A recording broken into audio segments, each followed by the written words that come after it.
तेनालीराम की चतुराई की कहानियां। डंडे की करामात। वाचन मोहित का है। एक गांव में एक औरत रहती थी। वह प्रत्येक दिन शाम को अपने पति को 10 जूते मारा करती थी। इस औरत की एक बेटी भी थी। जब वह शादी के लायक हुई तो उसके लिए वर की खोज होने लगी। लड़की रूपवती थी, परंतु जूता मारने में मां की नकल करने का लोगों को उसकी ओर से डर लगता था, इसलिए उसके साथ कोई विवाह नहीं करना चाहता था। नगर नगर और गांव गांव में इस जूता मारने वाली औरत की चर्चा फैली रहती थी। इधर तेनालीराम की कीर्ति भी कम न थी। उसके शत्रु उससे वैर रखते थे। ऐसे लोगों ने किसी न किसी बहाने तेनालीराम को नीचा दिखाने का विचार किया। तेनालीराम के रिश्तेदार भी उससे बहुत जलते थे, इसलिए उन्होंने भी अपना बैर निकालने के लिए यह अच्छा अवसर समझा। एक दिन तेनालीराम सारे काम को निपटाकर अपने घर में बैठा था। उस समय एक पुरोहित उससे मिलने आया।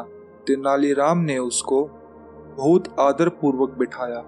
थोड़ी देर इधर उधर की बात करने के बाद पुरोहित ने कहा, वह रामबाई अपने पति विष्णु शर्मा को नियत 10 दिन जूते मारा करती है। उनको तो आप जानते होंगे। उनकी एक बहुत रूपवती बेटी है। उनसे कोई विवाह नहीं करता।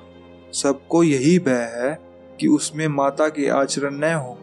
यदि आप उससे विवाह कर ले तो आपकी बहुत प्रशंसा होगी।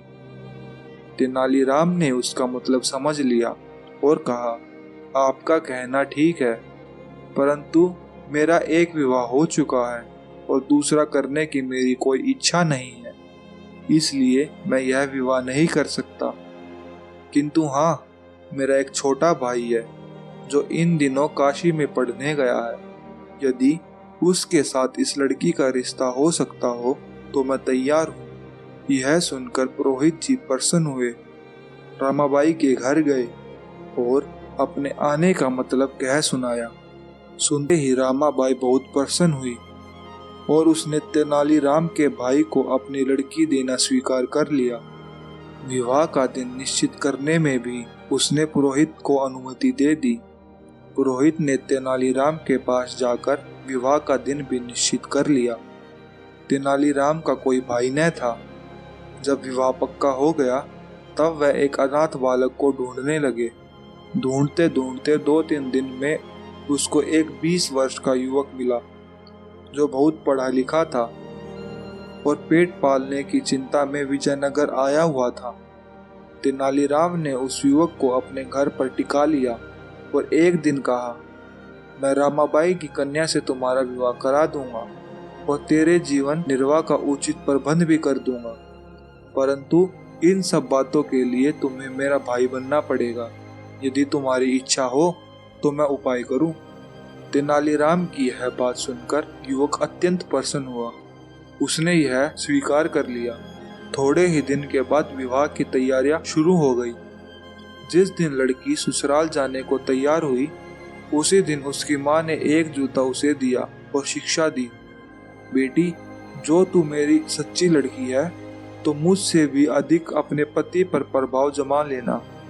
मैं तो हर रोज उसे 10 जूते मारती हूँ, परंतु तुझको बहादुर माँ की बेटी उसी दिन मानूंगी जबकि तू अपने पति को 15 जूते रोज मारे, और यदि तू मेरे कहने के अनुसार नहीं चलेगी तो मैं जन्म भर तेरा मुंह भी नहीं देखूंगी। लड़की ने यह बात स्वीकार कर ली। रामाबाई ने अपने पति को उसे पहुंचाने के लिए भेजा। लड़की के ससुराल पहुंचते ही तेनालीराम ने ऐसा रूप बना लिया जिससे वह थर थर कांपने लगी। उसके पति को तेनालीराम ने चिड़चिड़े स्वभाव का बनकर रहने को समझा दिया था। तेनालीराम और अपने पति इन दोनों के स्वभाव में चिड़चिड़ापन और क्रोध देखकर उस लड़की ने भय के मारे जूता चुपके से कोने में डाल दिया और मारने का विचार उस समय छोड़ दिया। एक दिन भोजन के पश्चात तेनालीराम और विष्णु दोनों बात कर रहे थे। उस समय तेनालीराम ने बिल्कुल अनजान बनकर विष्णु की पीठ पर हाथ फेरते हुए कहा, तुम्हारी पीठ पर ऐसे गड्ढे क्यों पड़ गए हैं? यह सुनकर विष्णु ने सारी बात कह सुनाई। तेनालीराम ने सुनकर बहुत खेद प्रकट किया और कहा, एक उपाय मुझे सूझा है, तुम करो तो बताऊं। उसने इस बात की हामी भरी। तेनालीराम ने उसको 4 मास तक अपने यहाँ रखकर नित्य प्रति प्रातः काल सूर्य को साष्टांग दंडवत प्रणाम करने के लिए कहा। वह तेनालीराम की आज्ञा अनुसार नित्य प्रतिदिन वह व्यायाम करने लगा। तेनालीराम उसको खाने के लिए अच्छा पौष्टिक भोजन देता था, जिससे 4 मास में उसका शरीर हष्ट पुष्ट हो गया। जब वह खूब हष्ट पुष्ट हो गया, तब तेनालीराम ने लोहार को बुलवाकर एक सुंदर डंडा बनवाया। इस डंडे में बांस के ऊपर ऊंचे स्थान पर लोहा लगवाकर उसको ठीक लुहांगी बना दिया। तेनालीराम ने वह लुहांगी उसको देकर उसका नाम गुरुभाई रखा और काम पड़ने पर उसको किस प्रकार प्रयोग में लाना चाहिए उसको बतला दिया और घर भेज दिया। अपने पति को 5 मास बाद आया हुआ देखकर रामाबाई को बहुत हर्ष हुआ। उसने 5 महीनों तक के जूतों का हिसाब कर रखा था। पति को हष्ट पुष्ट देखकर मन में बहुत प्रसन्नता हुई। यद्यपि वह बेचारा बहुत दूर से थका हारा आया था, परंतु उसको इस बात से कोई मतलब न था।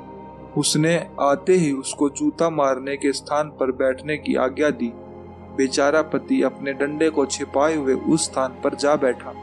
औरत ने जूता मारने के लिए जो ही हाथ बढ़ाया, त्यों ही पति ने रामाबाई को जोर से एक डंडा मारा और उसका सिर फट गया।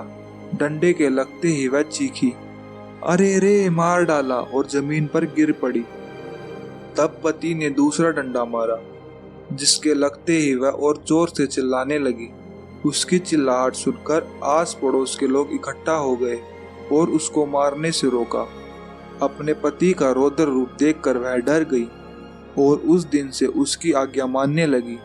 जब लोगों ने यह बात सुनी कि तेनालीराम की युक्ति से विष्णु ने अपनी दुष्ट स्त्री से छुटकारा पाया है, तो वे उसकी बुद्धि की प्रशंसा करने लगे और उन्होंने उस दिन से तेनालीराम से बैर रखना छोड़ दिया। किसी ने सच ही कहा है कि डंडे के आगे तो भूत भी भागता है।